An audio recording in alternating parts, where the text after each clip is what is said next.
All right, so we're here again for another Red Bull technical sessions at Red Bull Studios.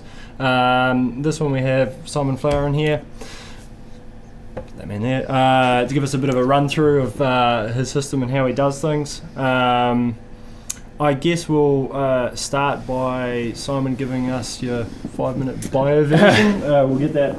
Biography? Yeah, for just a quick. Well, I was a lonely child. No. It all started a bit more recent than that. I've been making music since I was a teenager. Electronic music. Started with trackers on the Amiga. Yes. Really horrific industrial music. Terrible now thinking about it. But no, I probably due for a resurgence. Actually. Yeah, I was pretty much obsessed with electronic music from my mid-teens, kind of about 1990. I first heard it. And after that, started collecting hardware synths, analog synths.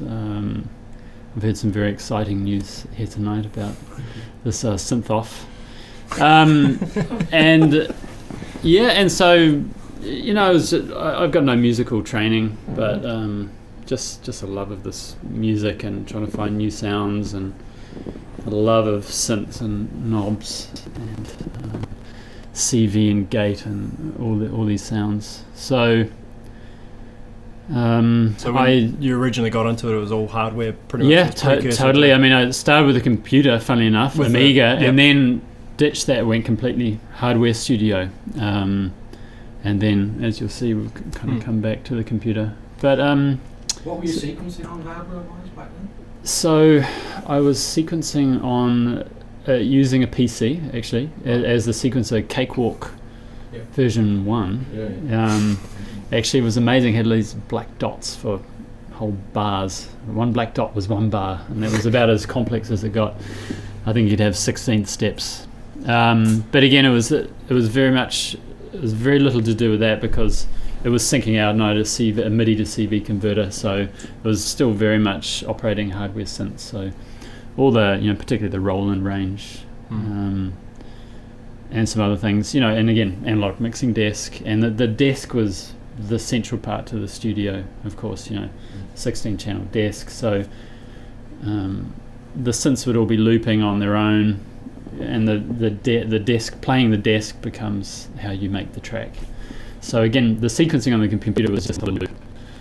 Do something on the computer, they would just loop, and then the rest was all about the desk, bringing levels up, playing it live. I mean, in a kind of a, the typical mixing desk style of those days, and particularly that whole kind of Jamaican dub on the desk idea, jamming effects and so on. So you're pretty much hitting record and then performing a track out, and then that's maybe some basic edits after that, or was it pretty much? Well, at the time, I had no editing way to edit that. So no, it was, but I was still learning and making music, and so these might be 10-minute kind of jams that have to be more perfect. And now, as you know, we can actually record music a lot more easy and edit it post.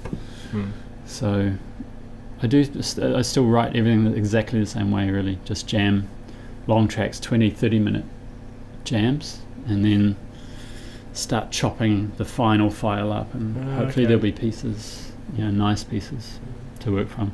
So I think, often when you start playing, the first 5 minutes might, nothing magical happens, and then, or maybe 10 or 15 minutes in, you're so into it, it all kind of pieces together, and you get this really kind of nice magical parts when you're completely obsessed with a loop, and you can hear that when you play it back, and so those are the parts you're looking for, and when you're coming to editing it down to a track. And then how do you segue between two bits of magic? Well, over the track, you're going to be pulling back and doing breaks and so on. So, maybe in that 30-minute jam, I might have done 3 breakdowns. So, again, some of those breakdowns might be better. And this is audio, and you're going, that's a nice piece of audio, or it's MIDI? Well, so at that point, it's all audio. So I've just got a stereo out. So basically, I jam it in here, and it's just recording as a stereo file. So I'll have a WAV file, a 30-minute file. Yeah, so it's just literally a stereo audio file, and then it's just points, cut bits out. So it's a lot. I mean, I'm very versatile with SoundForge, which is the wave editing software that I use. Very quick with it now after years of obsessively trying to. I mean, it gets really difficult because again, with strings or wavy synths, you can't just cut them. You've got to find the right points. But I think because I know that I might have to, probably going to have to do that afterwards, I'll be aware that if I make a mistake while I'm jamming, I need to leave it 8 bars before I start trying it again. Yep. So I know I can chop that part out or copy it. So nothing would really be deliberate. You basically start playing, you wouldn't know where it's heading. No, I think a lot of it will be deliberate because the whole process, and again, I'm showing you how I basically make the music is identical to how it's played, and therefore identical to how it's recorded. So lots of practice, and of course I have to learn every mixer mute, and I need to know every synth and what it's doing. And of course, by practicing and jamming, you figure out which parts sound best. And through lots of playing live as well, hearing it on the dance floor a lot, if I'm playing it 20, 30 times live, you learn, okay, if I do that, but this fill is great, or this breakdown is really good, or then drop it in. So if you recreate that when you're jamming it for the recording part, that tends to work. So most of my tracks I've kind of worked out how I want them to start, build up, break down. So most of my tracks are about 9 or 10 minutes long. That's generally how I roll. So at what point did you go from the hardware back into the setup that you have now? Did you go sort of from all hardware straight to Reason, and was there a particular reason? Or there was a reason for Reason. I moved to the UK and I was just desperately poor. And my grand plans of moving my studio over to the UK came crashing down. And just when I got to the UK, someone gave me Reason, and I had a cheap PC, and I loaded up, and I went, there's my studio. Look, I had a rip-off Behringer 16-channel desk, which is kind of a rip-off of the Mackie 1604, and so, there's my mixer, great. There's 4 effects sends, brilliant, I know how that works, and great, I plug a synth in, and so it was just identical. So there was no learning process at all. It was just a virtual replication of my studio at home, and I've really never left that. And while all the other types of music software are stunning and amazing, I just know how my brain works, and I need to have the gear in front of me, all playing live, and I can't figure out how to. Playing loops is not quite as engaging for me.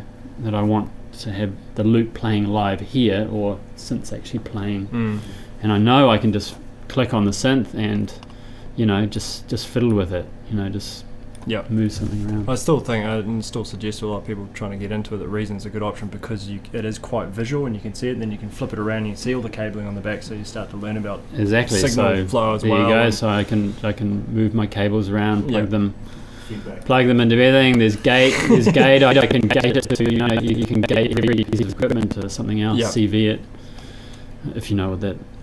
For those of you who actually know what that means.